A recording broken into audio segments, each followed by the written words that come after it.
দেশ বিদেশের ব্যবসা বাণিজ্য আর অর্থনীতির সব খবর নিয়ে আমন্ত্রণ ওয়ালটন স্মার্ট ফ্রিজ বিজনেস রিপোর্টে। এখনো কাটেনি বোতলজাত সয়াবিন তেলের সংকট, মিলছে না খোলা সয়াবিন তেলও। বন্দর থেকে নির্ধারিত সময় পণ্য খালাসের তাগিদ শ্রম ও কর্মসংস্থান উপদেষ্টার, অন্যথায় আমদানিকারকের বিরুদ্ধে ব্যবস্থা। কোম্পানির কর হারে নগদ লেনদেনের শর্ত বাতিলের দাবি ব্যবসায়ীদের, সামগ্রীর কর ব্যবস্থাপনায় ডিজিটালাইজেশনের তাগিদ। এমন সব খবর নিয়েই আমাদের আজকের আয়োজন। 250-টিরও বেশি ডিজাইন অপশন নিয়ে ওয়ালটন স্মার্ট ফ্রিজ, বোঝে আপনার প্রয়োজন। এখনো সংকট কাটেনি বোতলজাত সয়াবিন তেলের, তার উপর বাজারে মিলছে না খোলা সয়াবিন তেলও। ব্যবসায়ীরা বলছেন, সরকার নির্ধারিত দরের তুলনায় ডিলার পর্যায়ে 23 থেকে 28 টাকা বেশি হয় তেল বিক্রি করছেন না তারা। তেলের এমন সংকট সমাধানে রাইস ব্রান অয়েল বা কুড়ার তেল উৎপাদনের পরামর্শ দিয়েছেন বিশ্লেষকরা। রঞ্জিবুল মিজানের রিপোর্ট। দেশের বাজারে যত তেল বিক্রি হয় তার 60%ই পাম কিংবা সুপার, বাকি 40% সয়াবিন, যার পরিমাণ 6 লাখ টনের মতো। এর মধ্যে অর্ধেক তেল প্যাকেটজাত করে বিক্রি করা হয়, বাকি 3 লাখ টন যায় খোলা। সরকারি সংস্থা ট্রেডিং কর্পোরেশন অব বাংলাদেশ টিসিবির হিসাবে মাসের ব্যবধানে লিটার প্রতি খোলা সয়াবিন তেলে দর বেড়েছে 15 থেকে 17 টাকা, বিক্রি হচ্ছে 180 থেকে 185 টাকা লিটারে। এই দর সরকার নির্ধারিত দামের চেয়ে 23 থেকে 28 টাকা বেশি। এতদিন বাজারে সংকট ছিল বোতলজাত সয়াবিনের, আর এখন মিলছে না খোলা সয়াবিন তেলও। সরকারের রেট দিচ্ছে 155 টাকা, আমরা কিনে আনতে হয় 190 টাকা, বেচতে হয় 195 টাকা। এটা কিভাবে সম্ভব? এটা তো সরকারি রেট 157, কিন্তু বাইরে এখনো 157 টাকা কোথাও মাল পাওয়া যাইতেছে। বাজারে খোলা সয়াবিন তেলের এমন সংকট দেখা দিয়েছে মূলত বোতলজাত সয়াবিনের পর্যাপ্ত সরবরাহ না থাকাকে কেন্দ্র করে। মাস দুয়েকেরও বেশি সময় ধরে বাজারে এমন অস্থিরতা চলছে। গেল মাসের মাঝামাঝি সময়ে তেল সরবরাহকারী সংগঠন জানিয়েছিল, রমজানে ভোজ্য তেলের বাড়তি চাহিদা বিবেচনায় নিয়ে অধিক পরিমাণে তেল সরবরাহ করবে তারা। তবে এখনো বাজারে স্বাভাবিক হয়নি বোতলজাত সয়াবিনের সরবরাহ। আমাদের প্রতিদিন এক একটা দোকানে 10 থেকে 20 কার্টন তেল দরকার, ওই জায়গায় 2 কার্টন 5 কার্টনে তো কিছু হয় না। ট্যারিফ কমিশনের হিসেবে দেশে প্রতি মাসে সয়াবিন তেলের চাহিদা 87,000 টন, রোজায় চাহিদা বেড়ে দাঁড়ায় 3 লাখ টনের মতো। সেই চাহিদা বিবেচনায় নিয়ে এবার 3,89,000 টন তেল আমদানি করা হয়েছে। এরপরে বাজারে যখন তেলের সংকট কাটছে না, তখন রাইস ব্রান অয়েল বা গুড়ার তেল উৎপাদনে উদ্যোগী হওয়ার পরামর্শ দিয়েছেন বিশ্লেষকরা। আমাদের এতগুলো রাইস মিল আছে, আমাদের প্রায় 4 কোটি টন চাল হয়, তার যে রাইস ব্রেন আমরা তার 15% ব্যবহার করি না, বাকিটা আমরা এক্সপোর্ট করি, মানুষ নিয়ে যাচ্ছে। সেইটাতে যদি সরকার একটা পরিকল্পনা করে একটা স্পেশাল প্যাকেজ দিয়ে এই রাইস ব্র্যান্ডের থেকে তেল নিতে পারতো, তাহলে কিন্তু আপনার 30 থেকে 40% তেল আপনি স্থানীয়ভাবে পেতেন। এবং রাইস ব্র্যান অয়েল কিন্তু scientifically proven is a very safe for human health and consumption. এটা খুবই একটা এক্সপেন্সিভ তেল, বিভিন্ন দেশে এটা ব্যবহৃত হচ্ছে। আমাদের এখানে হচ্ছে না তা না, কিন্তু খুবই কম। এটাকে পপুলার করা, এর পক্ষে যুক্তি তুলে ধরা এবং এর উৎপাদনটাকে সহজতর করা, এটা কিন্তু আমরা খুব সহজেই করতে পারি আমাদের চালের বাই প্রোডাক্ট হিসাবে। হিসাব বলছে দেশে প্রতি বছর প্রায় 20 থেকে 22 লাখ টনের মতো ভোজ্য তেল বিক্রি হয়, যার প্রায় 90 ভাগই আমদানি করতে হয়। বর্তমানে 4 থেকে 5টি প্রতিষ্ঠান বিশ্ববাজার থেকে এসব অপরিশোধিত ভোজ্য তেল আমদানি করে, পরে তা শোধন করে বিক্রি করে। রঞ্জিবুল মিজান, বিজনেস রিপোর্ট, মাছরাঙা টেলিভিশন। কোনো আমদানিকারক বন্দর থেকে নির্ধারিত সময় পণ্য না নিলে 3 গুণ জরিমানা দিতে হবে বলেছেন নৌ পরিবহন এবং শ্রম ও কর্মসংস্থান উপদেষ্টা অবসরপ্রাপ্ত brigadier general M Shakhawat Hossain. মঙ্গলবার সচিবালয়ে এক সংবাদ সম্মেলনে উপদেষ্টা এ কথা জানান। বলেন, গেল মাসের মাঝামাঝি সময়েও অনেক লাইটার জাহাজ পণ্য খালাস না করে সাগরে ঘুরে বেড়াচ্ছিল। অভিযান চালিয়ে তাদের বিরুদ্ধে শাস্তিমূলক ব্যবস্থা নেওয়া হয়েছে। ভবিষ্যতেও এ ধরনের কোনো অভিযোগ পেলে ছাড় দেওয়া হবে না বলেও হুঁশিয়ারি দেন উপদেষ্টা। এর আগে ডিসেম্বরে চাঁদপুরের হাইমচরের মেঘনা নদীতে নৌযান দুর্ঘটনায় নিহত 6 শ্রমিকের পরিবারকে চেক হস্তান্তর করেন তিনি। শ্রমিক কল্যাণ ফাউন্ডেশনের পক্ষ থেকে 2 লাখ এবং আমদানিকারক প্রতিষ্ঠান নোয়াপাড়া গ্রুপের পক্ষ থেকে 3 লাখ টাকার চেক দেওয়া হয়। গত 19 তারিখ থেকে আমার একদম পূর্ণ নলেজে ডিজি শিপিং এর মাধ্যমে অনেকগুলো লাইটারেজ তারা মালপত্র নিয়ে এদিকে ওদিকে বসেছিল, এবং সেটা যেই মুহূর্তে লাইটারেজ খবর আসলো যে চিটাগং পোর্ট থেকে, সেখান থেকে নেওয়া হয়েছে বিভিন্ন জায়গায়, এবং পণ্যগুলো আমরা জানি কি পণ্য, ম্যাজিস্ট্রেট দিয়ে তাদেরকে ওখান থেকে বের করাও হয়েছে, ফাইন করা হয়েছে। এর মধ্যে ইভেন অনেক বড় বড় নামও আছে। কোম্পানির কর হারের ক্ষেত্রে নগদ লেনদেনের শর্ত বাতিল চেয়েছে metropolitan chamber of commerce and industry. একই সাথে করদাতাদের হয়রানি ও দুর্নীতি কমানোর জন্য সামগ্রীর কর ব্যবস্থাপনায় ডিজিটালাইজেশন করার তাগিদ দিয়েছেন তারা। মঙ্গলবার জাতীয় রাজস্ব বোর্ডের সাথে প্রাক বাজেট আলোচনায় এসব প্রস্তাব দেয় সংগঠনটি। এ সময় ফরেন ইনভেস্টর্স চেম্বারের পক্ষ থেকে সার্বজনীন ভ্যাট হার প্রবর্তন ও বেসরকারি খাতের প্রভিডেন্ট ফান্ডের উপর কর মওকুফের প্রস্তাব দেওয়া হয়। 2024-25 বাজেটে পুঁজিবাজারে তালিকাভুক্ত ও নন লিস্টেড কোম্পানির কর হার 2.5% কমিয়ে যথাক্রমে 20 ও 27.5% করা হয়। এই ছাড় পাবার শর্ত হিসেবে কোম্পানিগুলোকে তাদের বার্ষিক লেনদেন নগদ 36 লাখ টাকার মধ্যে সীমিত রাখতে হবে এবং এর বাইরে যে কোনো পরিমাণ লেনদেনের জন্য ব্যবহার করতে হবে banking channel. Metropolitan chamber of commerce বলছে, দেশের অর্থনীতির 80% অপ্রাতিষ্ঠানিক, যার ফলে ব্যাংক নির্ভরতাও কম। ফলে বড় ও মাঝারি কোম্পানির ক্ষেত্রে এই শর্ত বাস্তবায়ন সম্ভব নয়। কর্পোরেট কর হার ধারাবাহিকভাবে কমানো হলেও অর্থ আইন 2024 অনুযায়ী নগদ লেনদেনের শর্তাবলীর কারণে কেউই এই সুবিধা ভোগ করতে পারছেন না। কর্পোরেট কর হার বাস্তবিক হারে কমানোর পাশাপাশি অগ্রিম আয়কর ও টার্নওভার কর নীতির সংস্কার প্রয়োজন, যাতে কর আয় ভিত্তিক হয়, টার্নওভারের উপর নয়। অনুষ্ঠানে ভবিষ্যৎ তহবিল, বার্ধক্য তহবিল, অনুমোদিত আনন্তাসিক তহবিল ও শ্রমিক কল্যাণ তহবিলের ওপর করারও বাতিল প্রস্তাব করা হয়েছে উভয় সংগঠনের পক্ষ থেকে। তাদের মতে সরকারি চাকরিজীবীদের এসব ক্ষেত্রে কোনো রকম কর দেওয়ার বিধান না থাকায় বৈষম্য তৈরি হচ্ছে বেসরকারি চাকরিজীবীদের সাথে।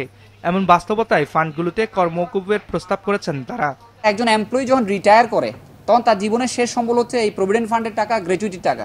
এই ফান্ডের ট্যাক্সেশনটা এসে বিশাল ধরনের একটা অ্যানোমালিস হয়ে গেছে এবং WBPF এর উপর তো অলরেডি স্যার রেটই আছে 27.5%। সো আমরা মনে করি স্যার ফান্ড ট্যাক্সেশন নিয়ে একটু আলাদাভাবে একটু গুরুত্ব দেওয়া, যাতে স্যার এমপ্লয়ি যখন রিটায়ার করে তার শেষ জীবনের সঞ্চয় দিয়ে যেন তাকে কিন্তু ওই ট্যাক্সের নামে তার সঞ্চয়টা যেন কমে না যায়। জাতীয় রাজস্ব বোর্ডের প্রাক বাজেট আলোচনায় foreign investors chamber of commerce and ইন্ডাস্ট্রির পক্ষ থেকে বাড়তি শুল্কের জটিলতা এড়াতে কাঁচামাল ও অন্তর্বর্তীকালীন কাঁচামালের মধ্যে শ্রেণীকরণের প্রস্তাব দেওয়া হয়েছে। একই সাথে একটি সার্বজনীন ভ্যাট ব্যবস্থা প্রচলনের তাগিদ দেওয়া হয় আলোচনায়। ইউনিফাইড ভিএটি স্ট্রাকচার এই একটা জিনিস, আমাদের একটা রেকমেন্ডেশন আছে যে আমরা সিঙ্গেল ইউনিফাইড ভিএটিতে গ্র্যাজুয়ালি কিভাবে যেতে পারি। আপনাদের কথাবার্তাগুলো খুবই যৌক্তিক এবং আপনারা নিশ্চিত থাকেন যে এই বাজেটে আপনারা এর রিফ্লেকশনটা দেখতে পাবেন, অ্যাটলিস্ট সদিচ্ছা দেখতে পারবেন যে আমরা যেই জায়গাগুলোতে বেশি অ্যানোমালিজ হয়ে গেছে সেগুলোকে একবারে পারবো না, কারণ একবারে যদি আমরা করতে যাই তাহলে রেভিনিউ শক যেটা বললো, মানে ভদ্র ভাষায় আমি বলবো যে ড্রাস্টিক্যালি আমার সুনামি নেমে যাবে। আলোচনায় এসএমই খাতের বিকাশ নিশ্চিত করার জন্য আলাদা কর হার নির্ধারণের প্রস্তাব দিয়েছে ব্যবসায়ী সংগঠনগুলো। রায়হান শোভন, বিজনেস রিপোর্ট, মাছরাঙা টেলিভিশন। 250-টিরও বেশি ডিজাইন অপশন নিয়ে ওয়ালটন স্মার্ট ফ্রিজ, বোঝে আপনার প্রয়োজন। মুন্সিগঞ্জের টঙ্গীবাড়ি উপজেলার আলদি বাজারের কমল ঘোষের মাঠার সুনাম ছড়িয়ে পড়েছে চারিদিকে। মাঠা খেতে প্রতিদিন ভিড় করছেন শত শত মানুষ। দৈনিক 1,500 লিটার মাঠা বিক্রি হয় তার। ছুটির দিনে বিক্রির পরিমাণ দাঁড়ায় 2,500 লিটার। বাসিরউদ্দিন জুয়েলের তথ্য ছবিতে ডেস্ক রিপোর্ট। ভোরের আলো ফুটতেই লোকে লোকারণ্য মুন্সিগঞ্জের টঙ্গীবাড়ি উপজেলার আলদি বাজার। একসাথে এত লোক জড়ো হওয়ায় পাশের সড়কে তৈরি হয়েছে যানজট। সবাই এসেছে আলদি বাজারের কমল ঘোষের মাঠা খেতে। এই মাঠার সুনাম এলাকার গণ্ডি পেরিয়ে ছড়িয়ে পড়েছে অন্য জেলাতেও। প্রতিদিন সকালে মাঠা খেতে দোকানের লাইন লেগে যায়। কেউ খাচ্ছে, কেউ বোতলে করে নিয়ে যাচ্ছে পরিবার পরিজনের জন্য। দীর্ঘ সময় অপেক্ষা করতে হলেও মাঠা না নিয়ে ফেরে না কেউ। টঙ্গীবাড়ির এই মাঠাটা অনেক বিখ্যাত, বিশেষ করে যে কমল ঘোষ আঙ্কেলের, এটা মোটামুটি প্রতিনিয়ত এরকম ভিড় হয়। আমরা নারায়ণগঞ্জ থেকে আসছি, ভোর 5টা বাজে রওনা দিয়ে মাত্র এখানে পৌঁছেছি। 33 বছর আগে 10 লিটার দুধের মাঠা বিক্রি দিয়ে শুরু, এখন দৈনিক বিক্রি গড়ে 1,500 লিটার। ছুটির দিনে যা বেড়ে দাঁড়ায় 2,500 লিটারে। মাঠার স্বাদের রহস্য জানিয়ে দেন কমল ঘোষ। বলেন, গ্রাম থেকে সংগ্রহ করা খাঁটি দুধ দিয়ে তৈরি হয় মাঠা। দুধ থেকে ননি তোলেন না তিনি। দুধের থেকে আমরা তো ননি উঠাই না, 2 নম্বরই কোনো কাজ নেই, সব সলিড কাজ, কোনো ভেজালের কোনো কাজ নেই। আমাদের শীতের মধ্যে একটু লোকজন হয়, গরমে একটু কম হয়। লোকজন দেখা এটা আমার মনে অনেক খুশি, আনন্দ। প্রতি গ্লাস মাঠা বিক্রি হয় 30 টাকায়, আর প্রতি লিটারের দাম 140 টাকা। বিজনেস রিপোর্ট, মাছরাঙা টেলিভিশন। সম্প্রতি চট্টগ্রাম বিশ্ববিদ্যালয়ে হয়ে যাওয়া রিসার্চ ও ইনোভেশন ফেস্টিভ্যাল 2025-এ চমৎকার সব উদ্ভাবন নিয়ে হাজির হয়েছিলেন শিক্ষার্থীরা। এগুলোর মধ্যে উল্লেখযোগ্য কিছু উদ্ভাবন সম্পর্কে জানাচ্ছেন মোহসেনাত শিহাব। ক্যামেরায় ছিলেন রবিউল টিপু। শ্রেণীকক্ষে শিক্ষার্থীদের উপস্থিতির রেকর্ড নিতে প্রতিদিন সময় যায় 10 থেকে 15 মিনিট। একটি মোবাইল অ্যাপ্লিকেশন ব্যবহার করে কিভাবে কম সময়ে কাজটি করা যায় তাই দেখাচ্ছিলেন এই শিক্ষার্থী। টিচার আসবেন, অ্যাটেন্ডেন্স নেওয়া অন করবেন এবং টিচারের লোকেশন সার্ভারে যাবে এবং স্টুডেন্ট যারা থাকবে তারা ওখানে ক্লাসে বসে থাকবে, তারা নিজের অ্যাপ ওপেন করে সে অ্যাটেন্ডেন্স দিতে পারবে তার লোকেশন অন করে, এবং সে যখন অ্যাপ দেখবে যে আসলে ওই স্টুডেন্টের লোকেশন ওই রেঞ্জের মধ্যে আছে কিনা, যদি থাকে সে অ্যাটেন্ডেন্স দিতে পারবে। এখানে একটা নোটিফিকেশন অপশন আছে, যেমন হচ্ছে আমাদের ক্লাসে যেমন কালকে সিটি হবে কিনা, কালকে র্যাব রিপোর্ট জমা দিতে হবে কিনা। গত 26শে ফেব্রুয়ারি চট্টগ্রাম বিশ্ববিদ্যালয়ে রিসার্চ অ্যান্ড ইনোভেশন ফেস্টিভ্যাল 2025-এ এরকম আরও উদ্ভাবন নিয়ে হাজির হয়েছিলেন অনেকে। তেমনই একটি প্রযুক্তি ইউপ্রিন্ট। এর সাহায্যে মোবাইলের মাধ্যমে নিয়ন্ত্রণ করে প্রিন্টার মেশিনে করা যাবে প্রিন্ট। দেখা যাচ্ছে একটা ফাইল প্রিন্ট করতে গিয়ে 10-15 মিনিট সময় নষ্ট হয়ে যাচ্ছে। আমার উদ্দেশ্য হচ্ছে যে ফুল সিস্টেমটাকে ডেভেলপ করা, যাতে করে পুরো কন্ট্রোলটা আমার হাতে থাকে, ট্রানজ্যাকশনটা অনলাইনে করতে পারি। যেহেতু এখন বিকাশ, নগদ থেকে শুরু করে সব ধরনের মোবাইল ফাইন্যান্সগুলো আমাদের জন্য খুব অ্যাভেলেবেল হয়ে গেছে, এবং আমি যাতে যে কোনো জায়গা থেকে যে কোনো সময় রিমোটলি প্রিন্ট করতে পারি। মেরিন সায়েন্সেস ইনস্টিটিউটের 4র্থ বর্ষের কয়েকজন শিক্ষার্থী তাদের শিক্ষক ডক্টর মোহাম্মদ শাহনেওয়াজ চৌধুরীর তত্ত্বাবধানে দিয়েছেন সেন্ট মার্টিনস দ্বীপে প্রবাল পুনরুদ্ধারের একটি বৈজ্ঞানিক পরিকল্পনা।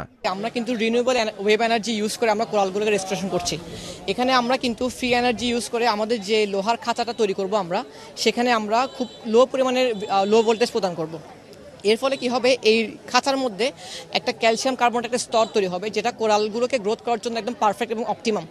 এবং এই ক্যালসিয়াম কার্বনের সাবস্ট্রেটটা হচ্ছে কোরালগুলোর জন্য একদম পারফেক্ট সাবস্ট্রেট। এবং আমাদের আগে যে পরিমাণ ডাইভার্সিটি ছিল, কোরাল ছিল, সেগুলোকে আমরা এই ক্যালসিয়াম কার্বন বা বায়োডক টেকনোলজি ইউজ করে আমরা সেগুলোকে আবার রিজেনারেশন করতে পারি। শিক্ষার্থীদের এসব উদ্ভাবন কাজে লাগিয়ে এগিয়ে যাবে দেশ, এ প্রত্যাশা সবার। মোহসেনাত শিহাব, বিজনেস রিপোর্ট, মাছরাঙা টেলিভিশন।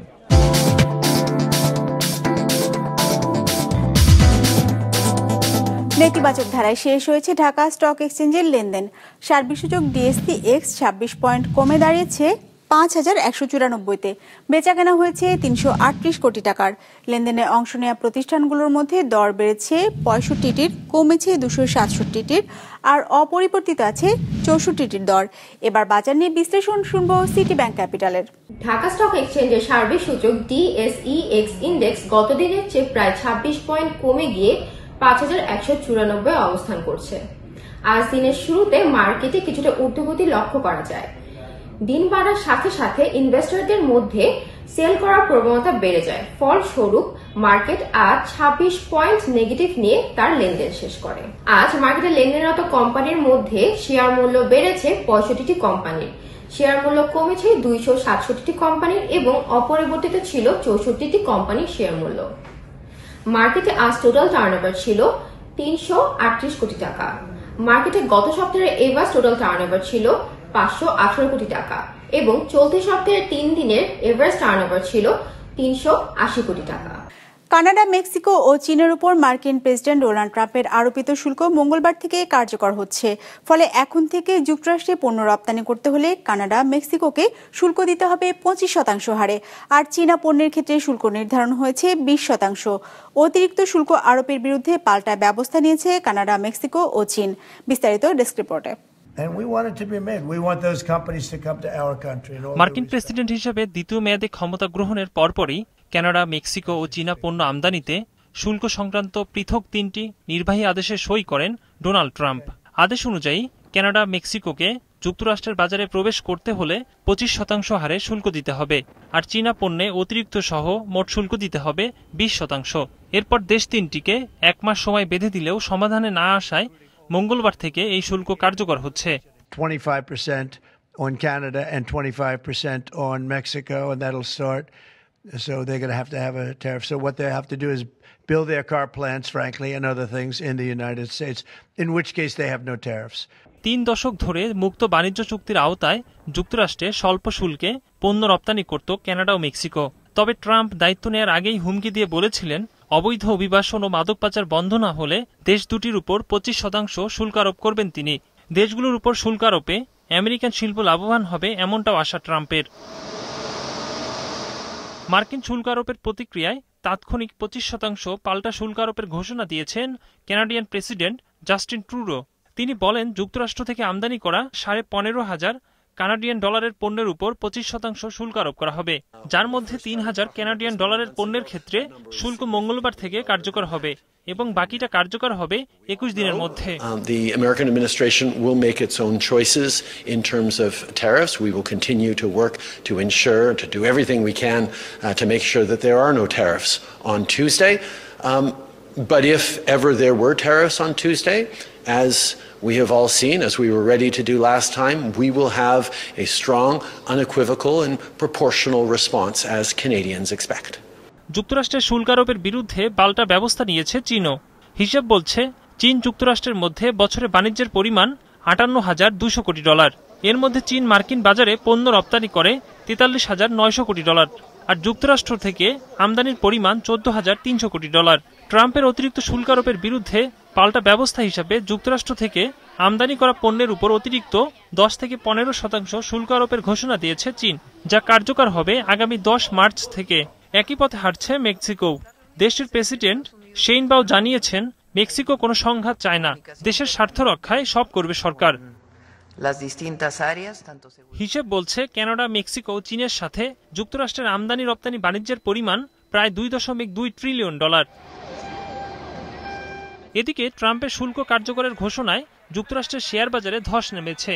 ডাও জোন্স ইন্ডাস্ট্রিয়াল সূচকের পতন হয়েছে 1.4%, H&P 500 সূচক 1.75% আর নাসদাক সূচকের পতন হয়েছে 2.6%।